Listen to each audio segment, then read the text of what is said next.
talk about this film. What can we tell our audiences without spoiling it for them about the elusive Waverley, especially those who are not familiar with the 60s TV series? Yeah, well, he's their boss. I'm trying to remember. He is their boss. Yes. We don't discover it straight away. In the Yeah. beginning, he's a mystery man, isn't Correct, yeah.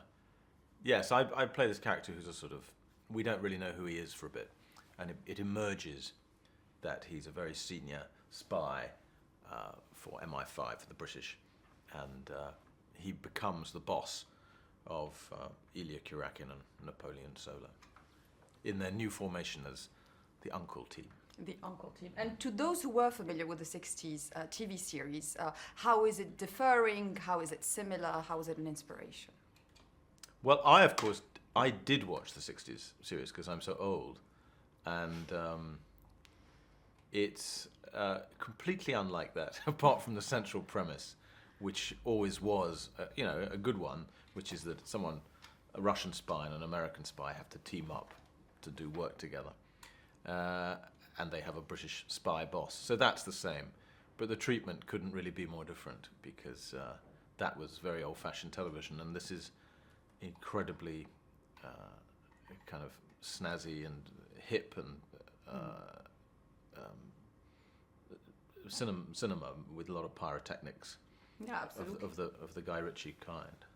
And a lot of humor of the Guy Ritchie kind, and obviously of the Hugh Grant kind. So how important is it for you to find the right tone in film, especially when it's action, that it has to be a little bit of both? Yes, it's never easy, and when we had the read-through of this film, I sketched in a lot of new lines in the margin, and I read those lines instead of the ones that were written quite often. Sometimes. Some of them were brilliant lines that they'd written, but I tried a few experiments, and they seemed to like that. And so I did a bit of that when we filmed. Revisiting the era is great in terms of costume. Do men get excited about this as much as girls do? Well, I get excited about the girls' costumes. I've always liked to style women. And these costumes are truly extraordinary. Joanna Johnson is the costume designer, who I did About a Boy with, and have always adored. And if she doesn't win some prize for this, I will be astonished. Especially for the heavy earrings. Apparently the girls were just under constant heavy. Yeah, I remember that when I was a little boy, my sort of the cousins, my older girl cousins, all had these huge earrings. I associate them with my first crushes. Did you enjoy the TV series when you watched it? What did you most like about it? Oh, I don't really remember. It was that or Batman. And I had all the things that go with it. I had a little man from Uncle Carr. I still have it, actually. I found it the other day. My little boy, one of my little boys, was playing with it. And I should have sent a picture to Guy. It's delightful. You press the top, and the two spies come out of the side and fire their guns. What is it about spy thrillers that make them such an enduring genre and, so much fun to the audiences all those years later? Well, I don't know. Danger, I think, is always thrilling. I was thinking that the other day watching a Scorsese film, and you feel the same with Tarantino.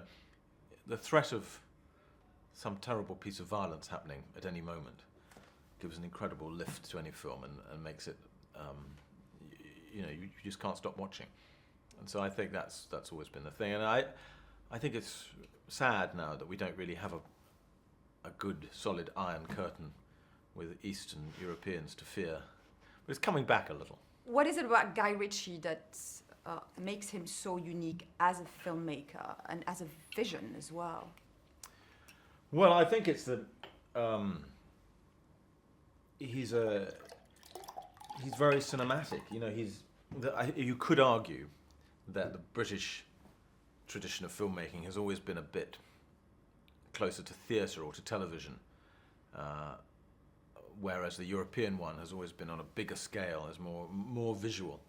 And I think because he comes from a background originally in advertising, where visuals really mattered, he's always put the emphasis on that side of filmmaking and become a master of those arts. And it just gives things a lift. It makes them as I say, cinematic rather than just like blown up television. And that's particularly rare in this day and age, when film and TV are kind of merging into one, as films get shown on smaller and smaller screens and TV gets shown on bigger and bigger screens. And his films are uniquely cinematic, I think.